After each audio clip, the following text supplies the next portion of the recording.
igsuon.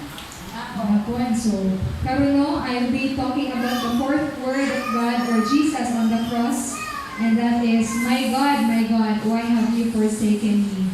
So, ang Ginoo magapanalangin siyang pulong. So, yes, ini ang ikaupat na pulong sa Ginoo.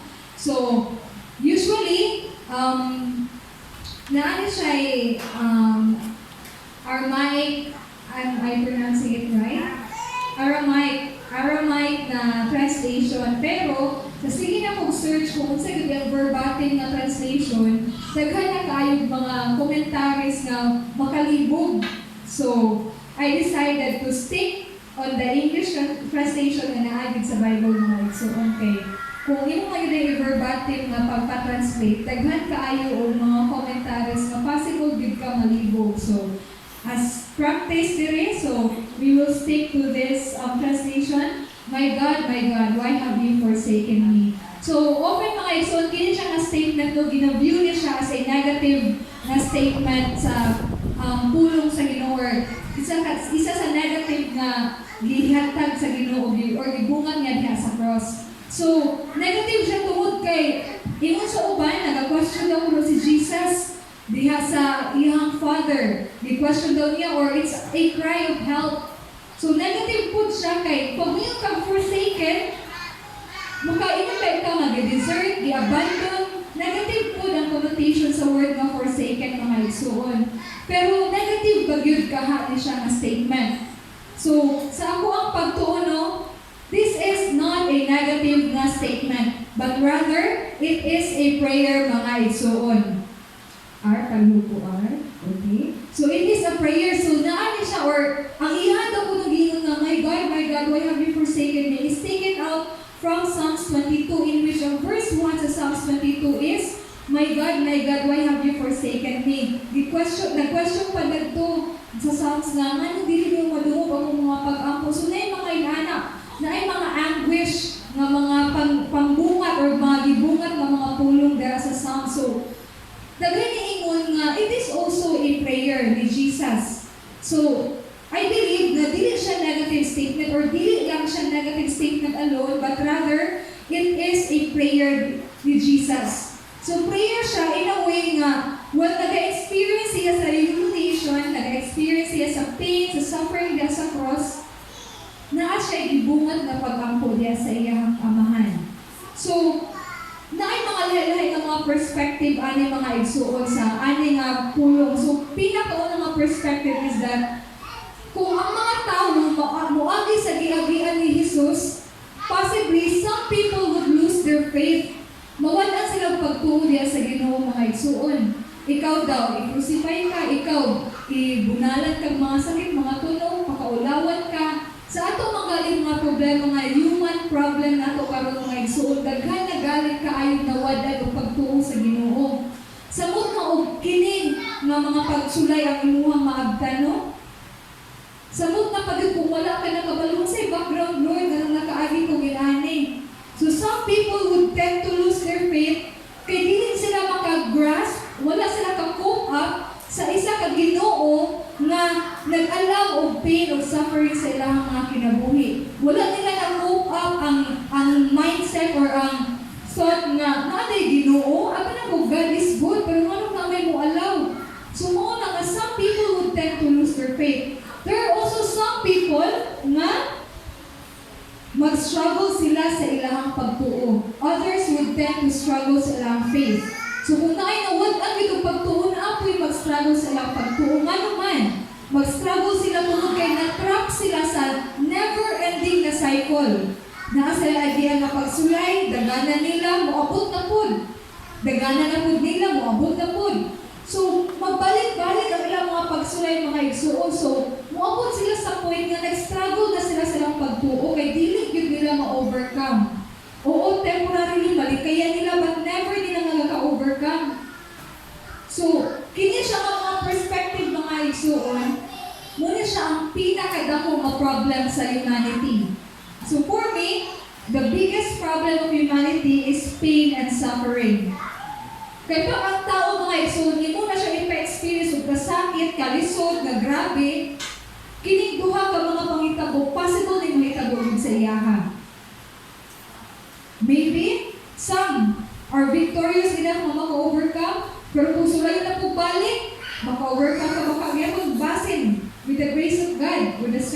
God. Pero mostly mga igsoon, no, muna siya ang outcome, labi na sa matong mga tao na wala gyud deep na relationship sa Ginoo. So pain and suffering is the biggest problem sa humanity. Nga wala pa yun na overcome sa tanan. But Jesus, si Jesus, gi-deal niya nga struggle in a way nga wala siya nag-question. Jesus dealt with these problems or with this pain and suffering without questioning God. So naa siya sa isa ka condition nga gi-bear niya tanan nato mga sala, naa siya sa isa ka condition nga iyang gi-arsa ang fallen and sinful nga humanity, nagpakiulaw siya, naa siya sa iyang lowest point in life. So ano na kayo po nga lowest point in life? Because mga igsoon, for the first time sa kalibutan ng kinabuhi ni Jesus, nawalan siya ang connection niya sa Ginoo. Nawalan siya or wala niya nabati ang presence sa iyang Father. So, my God, why have you forsaken me? I believe nga, wala din na siya nag-talk about no nga. Wala na i-question si God nga, naman Lord, nasakitan ko karon physically. But why have you forsaken me? Tungod kay wala niya nabati, anak ang panahon ang presensya sa Ginoo mga igsoon. At some point, feeling niya nga na-disrupt or na-interrupt mga igsoon ang iyang relationship niya sa Ginoo.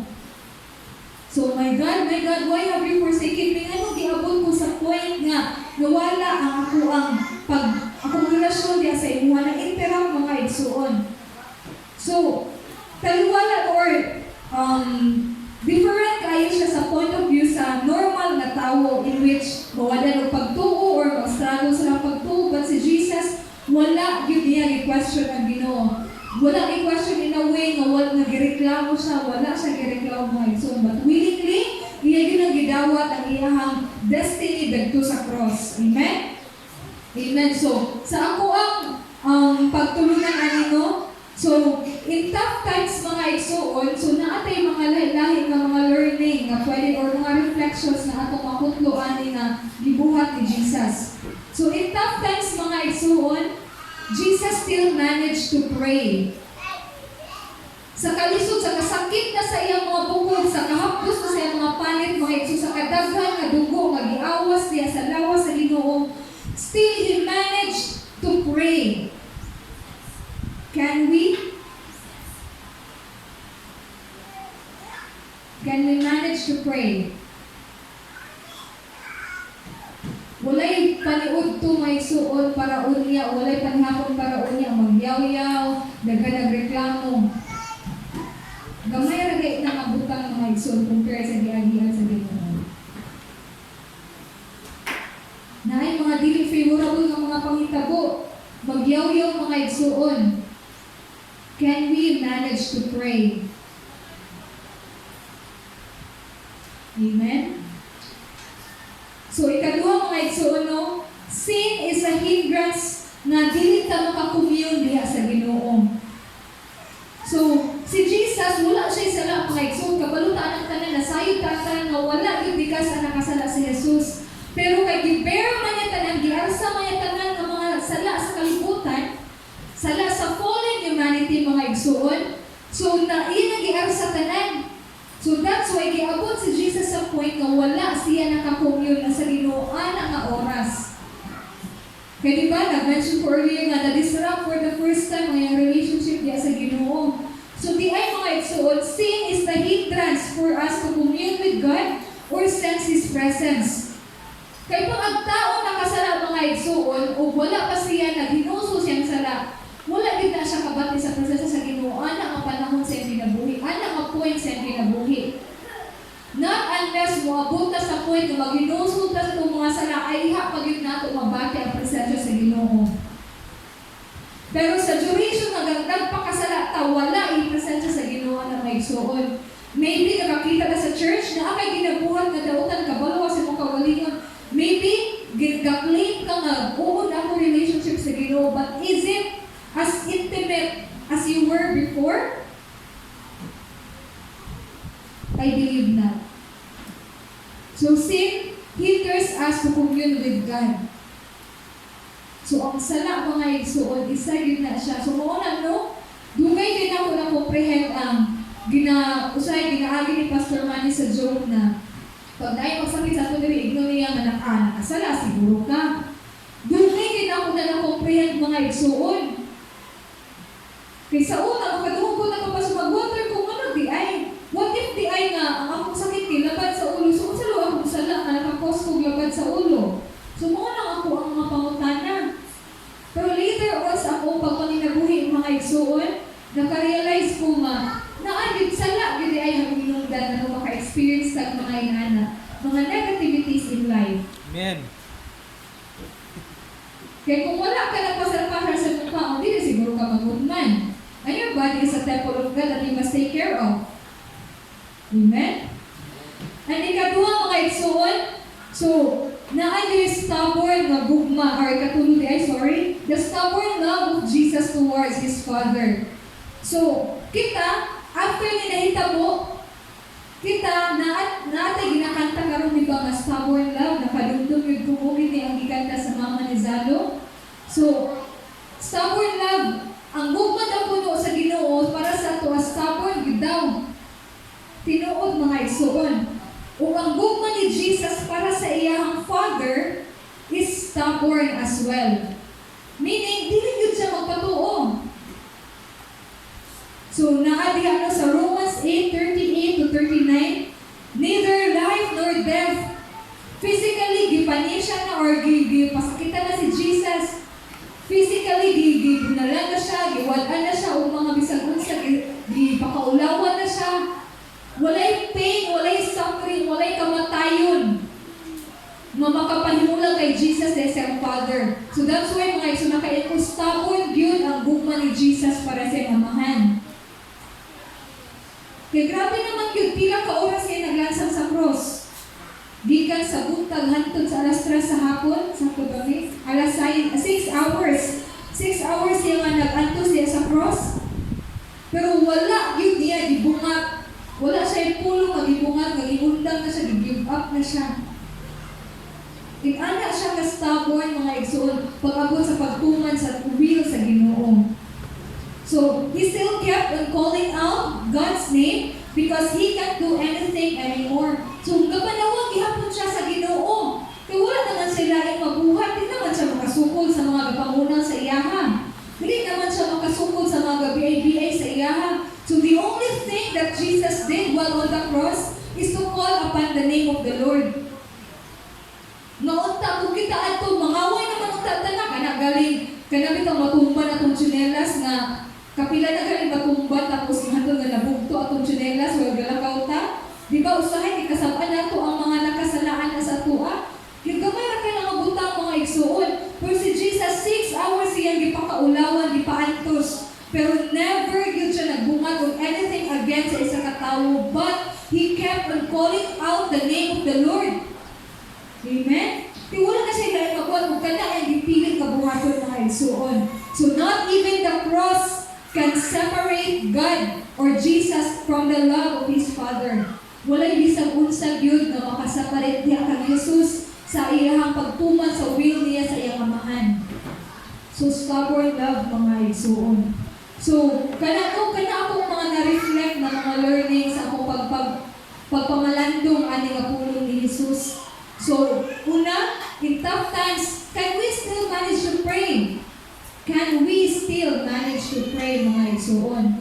Ikaduha, sin is a hindrance, maong dili ka ma-commune sa Ginoo, maong dili ka kabati sa presensya. Ikatulong, mga igsuon, the stubborn love of Jesus towards His Father. So kita unta gihapon mga igsuon, naunta gihapon tayo ana nga gugma towards ato ang Creator, no? Naunta tayo stubborn love, usay stubborn ang tan. Pero dili stubborn love.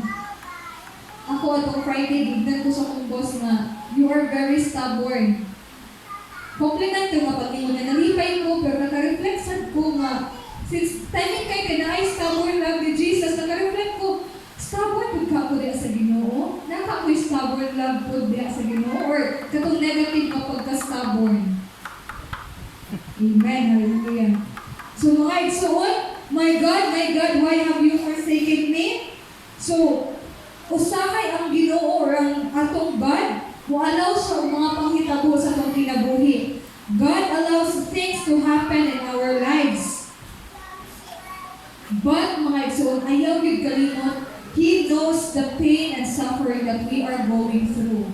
Oo, na ay moabot ng mga pain and suffering, mga igsoon sa itong kinabuhi. Na ay mga panghitabo nga dili maayo. But nasayod siya kung sa atong gibati, mga igsoon. Pinaagi kay Jesus, nasayod siya kung sa atong mga gibati. O pumod ana mga igsoon, mo question or mo complain pa ba ta? Kung naay mga pangitabo sa itong kinabuhi, mo question o mo complain pa ba ta diha sa Ginoo? Human as we are, naay mga daghan na instances na complain o question na sa Ginoo. But right now mga igsoon, I charge every one of us, no, do not question God, do not complain to God, but instead, declare na not our will, but God's will be done. Amen? So declare mga igsoon nga, naamay mga will ang Ginoo, tumano nato na, naamantay mga will, but ang prevail yun nga plano mga igsoon, ang plano yun sa Ginoo. Despite sa kalisod, ay kabalaka nga nasayod siya kung sa kalisod. He will always make a way out for all of us.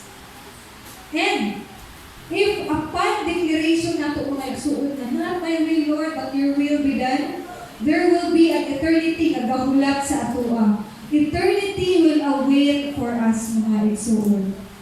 So eternity, dili eternity sa hell, but eternity with God will await for us. So kana lang